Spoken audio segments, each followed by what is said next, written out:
अस्सलाम वालेकुम स्टूडेंट, कैसे हैं आप सब। उम्मीद है खैरियत से होंगे। अच्छा, लास्ट वीडियो के अंदर हम लोगों ने एक्सरसाइज 7.4 के जो थे क्वेश्चन नंबर 6 तक डिस्कस कर लिए थे। आज हम स्टार्ट करें क्वेश्चन नंबर 7 से।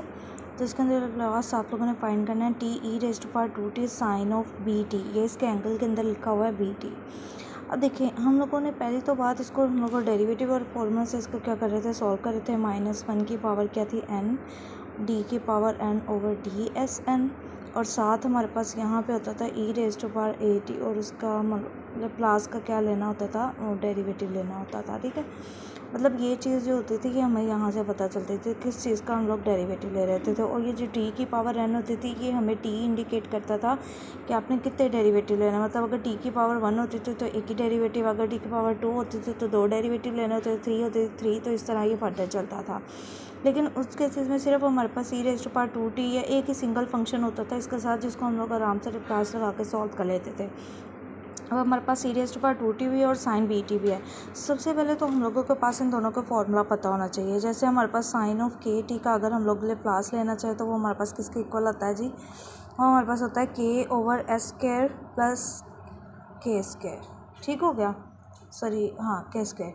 अब ये जो के होता था, ये इसका इस यहाँ पे जो एंगल था उसको इंडिकेट करता था। तो हमारे केस में यहाँ पे क्या लिखा हुआ है, बी लिखा हुआ है, तो मतलब के की वैल्यू तो बी आ गई। देन उसके बाद ये E raise to power A T, यहाँ ऊपर इसकी जो पावर होती थी ना, वो हमें बताती थी कि आपके पास जो ए की वैल्यू है वो क्या आएगी। तो इस केस में हमें जनरली इस E raise to power A T दिया हुआ, तो एक ही जगह हम लोगों ने ए रहना था। मतलब अगर लेप्लास लेना हो ना E raise to power A T का, तो उसका लेप्लास का आंसर होता था 1 ओवर एस माइनस ए। ये दो फार्मूलाज हैं जो इधर यूज़ हो रहे हैं। एस माइनस ए को आप किस तरह से इसके अंदर यूज़ करना है, जहाँ आपको साइन ऑफ के टी के फॉर्मूले में एस नज़र आ रहा है ना, आप लोगों ने एस माइनस ए इसकी जगह क्या कर देना है, रिप्लेस कर देना है। जैसे मैंने इधर लिखा है के की जगह हमारे पास एंगल क्या आ रहा है, बी ओवर एस स्क्वायर होता है ना, तो एस की जगह हम लोगों ने रिप्लेस करना है एस माइनस ए का स्क्वायर, प्लस हमारे पास ए का स्क्वायर की बजाय हम लोग क्या लिख देंगे, बी स्क्वायर। अब ये जो फॉर्म बन जाएगी ना, अब ये जो टी की पावर 1 थी, मतलब इसका एक ही डेरिवेटिव लेना है, और -1 की अगर ओड पावर हो तो नेगेटिव साइन साथ रहता है। डी ओवर डी एस इसके ऊपर हम लोग अप्लाई कर देंगे, तो बाद इसको फंक्शन फॉर्म में लिख लेते हैं। ये अगर हम फॉर एग्जांपल बी की वैल्यू आप लोगों के पास 6 हो, ठीक है, बी की वैल्यू अगर हमारे पास 6 आ जाते हैं, तो फिर हम लोग इसको किस तरह से सॉल्व करते हैं वो लिखा हुआ है। ये 6 था और टाइपिंग मिस्टेक हो गई है, ठीक है। अच्छा, उसके बाद हम लोगों ने इसको क्या करना है, इस पॉजिटिव बी है, ये 6 जो भी है, हम लोगों ने इस पर क्या लगाना है, क्वोशिएंट रूल। क्वोशिएंट रूल हमारे पास होता है यू ओवर वी की फॉर्म में, अगर फंक्शन की बना और उसका अगर डेरिवेटिव लेना हो तो किस तरह से लेते हैं। पहले हम लोगों ने क्या करना होता है, डिनोमिनेटर का स्क्वायर करना होता है, फिर denominator as it is derivative of numerator, centre में माइनस का साइन आता है, फिर हमारे पास न्यूमिनेटर एज इट इज़ रहता है और डेरिवेटिव आ जाता है डिनोमिनेटर का। ठीक हो गया। तो इस रूल को यूज़ करते हुए हम लोगों ने यहाँ पे ये चीज़ अप्लाई करनी है, ठीक है। ये 6 ओवर एस माइनस, अब ए की वैल्यू अगर हमारे पास क्वेश्चन के अंदर ये ए की जगह अगर हमारे पास 2 गिवन हो, ठीक है, और अगर इसका एंगल बी की जगह हम लोग 6 पुट कर दें, ठीक हो गया। तो मतलब ए की वैल्यू जहाँ जहाँ आ रही है वहाँ हम लोगों ने 2 पुट कर देना है, और बी जहाँ आ रहा है वहाँ हम लोगों ने 6 कर देना है। यहाँ 6 और यहाँ क्या आ जाएगा, 6 का स्क्वायर, जो कि बन जाएगा 36।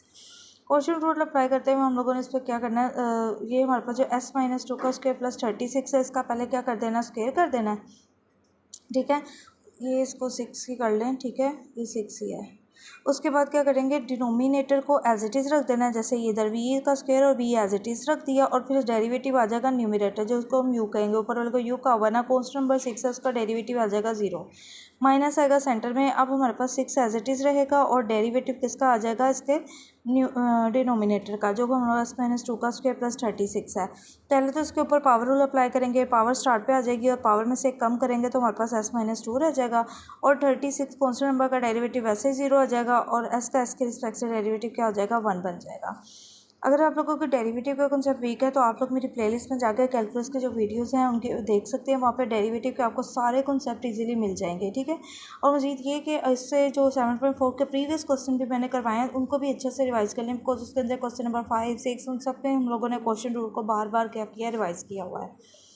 अच्छा जी, अब इसको करते हैं सिंप्लीफाई। इससे 0 से मल्टीप्लाई करवाएंगे तो टर्म होगी वैनिश, ठीक है। यहाँ पर हम लोगों ने इसको फिर मल्टीप्लाई करवाना है, 6 है, 2s-2 है, तो इसको 6 को बाहर, अच्छा, इसमें से एक यहाँ पे अगर आप लोग करें ना, तो यहाँ पे मैंने 6 ऑलरेडी कॉमन लिया होता। अगर हम 6 को कॉमन ना लें, अब अगर हम लेते हैं तो यहाँ से अगर हम लोग 6 को बाहर ले लेते हैं तो इनसाइड हमारे पास सिर्फ बचेगा -6 -2 और s -2 का से +36। ठीक हो गया। तो अगर बाहर ना भी लें तो इनको आपस में मल्टीप्लाई करवाना है, 6 को 2 से और 6 को हम लोगों ने s -2 से भी मल्टीप्लाई करवाना है। तो ये 12 हो जाएगा, 12 को s से मल्टीप्लाई करें 12s और 12 टू द क्या आ जाएगा 24। मतलब ये बाहर ना भी लें, अगर इसी स्टेप से डायरेक्ट इनकी मल्टीप्लिकेशन करवाते हैं तो हमारे पास ये आंसर आ जाएगा। अब ये याद रखना है यहाँ पे एक साइन बाहर ऑलरेडी पड़ा हुआ है जिसकी वजह से इनका ये साइन ये प्लस में और इसका ये साइन किस में चला गया, माइनस में चेंज हुआ है। ठीक है, तो इस चीज़ को नहीं भूलना। अगर हम लोग देखा जाए तो ये दोनों के साइन क्या बनवा देगा, माइनस माइनस प्लस हो जाएगा। ठीक है, और यह 6 को जब इससे मल्टीप्लाई करवाएंगे 12s पॉजिटिव आ जाएगा और ये वाला हमारे पास क्या आ जाएगा, नेगेटिव आ जाएगा। ये वाला माइनस इस माइनस से पॉजिटिव बनेगा, इस चीज़ को याद। अदरवाइज आप लोग इसको देखते हुए कहेंगे तो आपने कहना ये भी माइनस था ये भी माइनस, तो दोनों माइनस प्लस में आंसर आना चाहिए, तो ऐसी बात नहीं है। बात करते हैं क्वेश्चन नंबर 8 की। क्वेश्चन नंबर 8 के अंदर Laplace T e⁻³ cos of 3t। Same यही स्टेप क्या आप लोगों ने फॉलो करने हैं। cos ऑफ 3t का हाँ आप लोगों को लेप्लास का फॉर्मूला आना चाहिए, वो आपके पास होता है cos ऑफ kt है, तो इसका लेप्लास का आंसर होता है s/s² + k²। ठीक है, अब k क्या होता है, वहीं इसके जो यहाँ पे एंगल मौजूद होता है, तो हमारे केस में 3 है, तो हम लोगों ने इसको यहाँ पे इसकी जगह क्या आ जाएगा, s और s² + 3 का स्क्वायर मतलब 9 बन जाएगा। अब इस s को रिप्लेस हमने इसको देखते हुए करना है e⁻³ अगर लेप्लास लेना हम लोगों ने e⁻³ का, तो ये हमारे पास बन जाएगा 1/s - a होता है। लेकिन एक ही बार हमारे पास ये 3 है तो इसके 3 रिप्लेस कर देंगे, माइनस ऑलरेडी है तो ये प्लस में चेंज हो गया, मतलब s + 3 बन जाएगा। तो जहाँ जहाँ कोस के फॉर्मूले में s यूज़ हो रहा है वहाँ हम लोगों ने s + 3 को s की जगह क्या कर देना है, रिप्लेस कर देना है। और अगेन हम लोगों ने क्या करना है, क्वेश्चन टू अप्लाई करना है। डिनोमिनेटर का क्या बन जाएगा, स्क्वायर बन जाएगा। ये जो मैंने यहाँ पे फॉर्मूला लिखा हाईलाइट करके, इसको आप लोग अपने पास भी की पॉइंट के तौर पे नोट करके रख लीजिएगा। और अगर मेरे बेटा आप लोग मेरे चैनल पे अभी तक नहीं हो और अभी तक मेरे चैनल को सब्सक्राइब नहीं किया तो काइंडली मेरे बेटा कर लें, रिक्वेस्ट है। और ज़्यादा से ज़्यादा दूसरों से शेयर किया करें। शेयर करना क्या होता है, सदका जारी होता है। मेरी वजह से आपकी वजह से किसकी हेल्प हो जाए, हेल्प करना बहुत अच्छी बात है। और कमेंट सेक्शन में ज़रूर बताया करें अगर आपको वीडियोज़ अच्छी लगती हैं, उनको ईजिली समझ आती है। और अगर आपके कॉन्सेप्ट अभी तक वीक है ना इस चीज़ के, तो ठीक है, कोई भी यूट्यूब लेक्चर या कुछ भी आप ले लें, जब तक आप खुद प्रैक्टिस नहीं करते वो चीज़ आपको अंडरस्टैंड नहीं हो सकती। तो लेक्चर कंप्लीट वॉच किया करें, उसके बाद खुद ज़रूर प्रैक्टिस इसका एक आध क्वेश्चन ज़रूर किया करें। और मज़ीद ये कि अगर 7 चैप्टर के 7.1, 2, 3 अगर आप लोगों ने अभी तक नहीं की तो ये चीज़ें आपको अंडरस्टैंड नहीं हो सकती। इसलिए पहले प्लेलिस्ट में जाके आप लोगों ने 7.1, 2 और 3 की वीडियो ज़रूर देखनी है, बिकॉज ये सारी एक्सरसाइज 7 चैप्टर की इंटरलिंक है। अच्छा, बात करते हैं इसकी डिनोमिनेटर का स्क्वायर। फिर डिनोमिनेटर एज इट इज़ रहेगा और न्यूमरेटर का हम लोगों ने डेरिवेटिव लेना है। तो यहाँ पे जब s + 3 का डेरिवेटिव है, कॉन्स्टेंट नंबर का डेरिवेटिव तो वैसे 0, s का s के रिस्पेक्ट से डेरिवेटिव 1 हो जाता है। मतलब d/d है ना, तो s और s की जब सेम है तो डेरिवेटिव आपके पास 1 बन जाता है। माइनस आएगा सेंटर में। अब जिसका डेरिवेटिव हम लोगों ने ले लिया वो टर्म एज इट इज़ लिख देंगे और जिसका नहीं लिया हुआ वो उसका लेंगे। पावर अप्लाई करेंगे, पावर स्टार्ट पे आ जाएगी, पावर में से कम करेंगे 2 - 1 से तो 1 रह जाएगा। इनसाइड फंक्शन का जब डेरिवेटिव ले रहे होंगे तो कॉन्स्टेंट नंबर का डेरिवेटिव वैसे 0 हो जाएगा और s का s के रिस्पेक्ट से हमारे पास सिर्फ 1 बच जाएगा। सिंप्लीफाई करेंगे जितना हो सके। हाँ, यहाँ पे भी t की पावर हमारे पास 1 आ रही है, तो इसका मतलब हम लोगों ने सिंगल डेरिवेटिव लेना है। तो यहाँ माइनस जो मैंने स्टार्ट पे ही फॉर्मूला लिखा था, -1 की और पावर 1 आ गई, तो इसका मतलब नेगेटिव साथ चलना है। तो यहाँ पे क्या हो जाएगा, s + 3 का स्क्वायर, ये 1 से मल्टीप्लाई कर दोनों टर्म एज इट इज़ आ जाएंगी। अब ये इसको भी हम लोग कर लेंगे आपस में सॉल्व। s + 3 दोनों 2 टाइम आ रहा है तो इसकी पावर स्केल लिख दिया है। अब दोनों में s + 3 का स्क्वायर + 9 है, 9 में से 2 और यहाँ पे भी s + 3 का स्क्वायर है, तो 2 में से 1 माइनस करेंगे तो बाकी सिंगल 1 बचेगा, -s + 3 का स्क्वायर और साथ हमारे पास आ जाएगा +9। मज़ीद अगर इसको सिंप्लीफाई करना तो इस माइनस का साइन को इनके साथ मल्टीप्लाई करवा दें, माइनस माइनस ये टर्म प्लस में चेंज हो जाएगी और ये वाली टर्म माइनस में चेंज हो जाएगी और ये आपका क्या बन जाएगा, फाइनल आंसर बन जाएगा।